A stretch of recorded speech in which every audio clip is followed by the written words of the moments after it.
I used to text my kids from time to time. I still do. I text them. I don't know if they read it or not. I do get hints that they do read it. But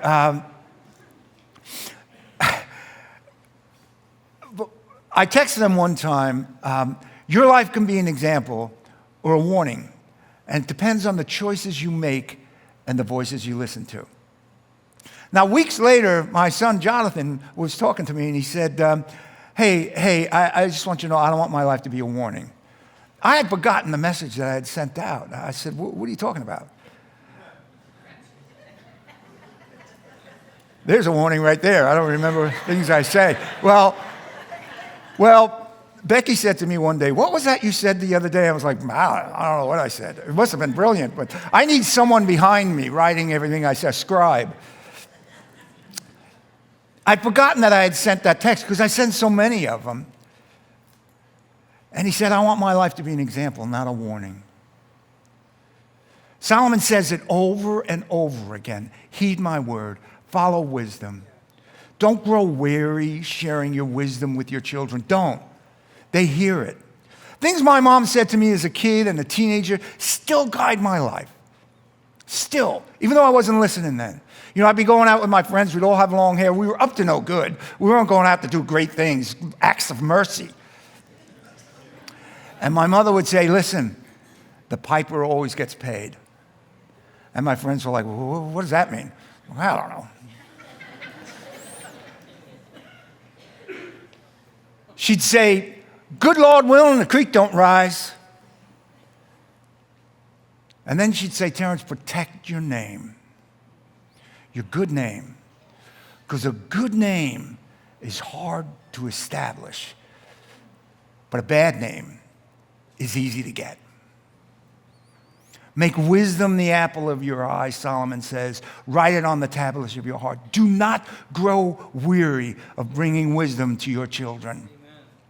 I had a professor my first year in college, my English professor, Dr. Murata, and he gave us the expectations. You know, they give you the expectations. This is what you're going to have to do to pass this class. And he starts out, he says, ascribe these rules on the fleshy tablets of your heart. I was like, oh, that sounds pretty cool. Because it's the only way you succeed in this class. If you read Proverbs long enough, you get the message. This is the only way you succeed in life. You may think you're succeeding. It may look, in all appearances, that you're succeeding. But by every metric of the world, you're succeeding. But if you are violating the rules of wisdom, you are losing. And as Dr. Murata said, there are no exceptions. And you know what? There were no exceptions in that class. The past 2 weeks, Pastor Matthew has given us some solid wisdom. And here's how you gauge if your mindset is in line with God's, if you're on the path of wisdom. Is your thinking aligned with the 7 pillars, all found in Genesis? I love this. Am I honoring the image of God? I am made in the image of God. You are made in the image of God. Am I honoring that? Anybody ever hear of Stradivarius violin?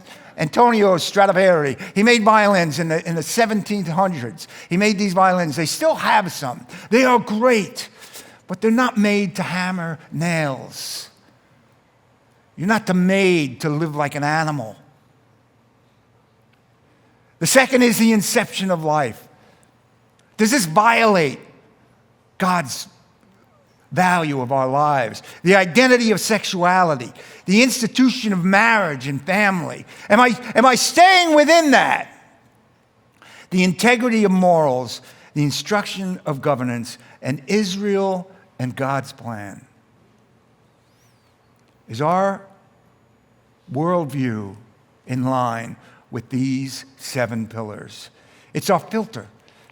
And so I ask myself, does my life line up to that? Second, Solomon says the importance of keeping wisdom close to your heart. He says that wisdom will keep him from the immoral woman, from the seductress who flatters with her tongue. If you want to look at this, look, he gives a person in the street, a woman, a harlot, who's trying to seduce the boy. But really what it is, if you can look at it, it's a mindset. It's a power or a principality. It's a sinful temptation who's always at work at every corner of our lives, looking to derail our lives. And it starts with flattery. And listen, Satan has one view in mind, and that is to demean the image of God. See, flattery is often used as a tool for manipulation. It can lead individuals to decisions that are contrary to their best interests. It is the on-ramp to the march of folly. And the elements of dangerous flattery are, number one, deceptive praise. Oh, Terence, man, you're the best. I know that ain't true. I know that I'm very close. But I know that that's not 100% true. There's a little bit of deception in that. It creates an erosion of discernment. I got you off guard, man. Builds up the pride and the ego, which takes us off the ramp of wisdom. It's used in manipulation and control, and then eventually to temptation to compromise your values. In 1 Kings chapter 12, Solomon's own son, the one he's writing to here, Rehoboam, he falls prey to flattery. He's taking over as king, and he meets with a delegation of older men, his dad's advisors, older, wiser men. And he asks them, how should he rule? And they counsel Rehoboam to rule with a softer heart, so that they will be the king's servants forever, so he will be beloved by the people. But then he meets up with some younger men who grew up with him. And how do they get him?